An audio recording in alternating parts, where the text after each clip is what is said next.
பல நோய்களுக்கு மருந்தாகக்கூடிய அருகம்புல் பற்றி தான் இன்னைக்கு நம்ம பார்க்க போகிறோம். இந்த மூலிகைக்கு ஒரு பெயர் வந்து பார்த்தீங்கன்னா சாகா மூலி அப்படின்னு ஒரு பெயர் உண்டு. அதே மாதிரி மேகாரி அப்படின்னு ஒரு பேரும் உண்டு. ஸோ மேகாரி அப்படிங்கிறது மேக நோய்கள் அனைத்திற்கும் தீர்வாக இருக்கு. வெள்ளைப்படுதல்ல இருந்து சர்க்கரை நோயிலிருந்து சிறுநீர் பாதை தொற்று பிரச்சனை வரைக்குமே பார்த்தீங்க அப்படின்னு சொன்னால் இந்த அருகம்புல் ஒரு பெஸ்ட் மெடிசனாக இருக்குது.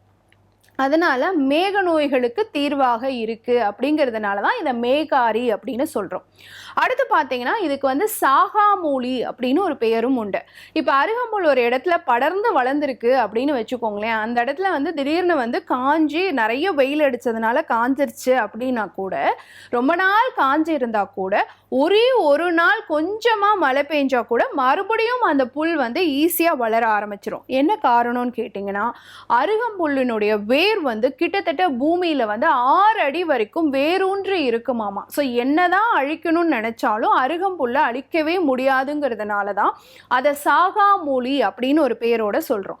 ஸோ சித்தர் பெருமக்கள் என்ன சொல்றாங்கன்னா, அந்த மூலிகையை ஒரு கற்ப மூலிகையா உணவுப் பொருளாகவும் மருந்து பொருளாகவும் நினைச்சு நம்ம பயன்படுத்தினோம் அப்படின்னு சொன்னா நமக்கும் சாகா வரம் கிடைக்கும். 200 ஆண்டுகள் வரைக்கும் நம்ம ஆரோக்கியமா இருக்க முடியும் அப்படிங்கிறது சித்தர் பெருமக்களுடைய ஒரு வாக்காக இருக்கு.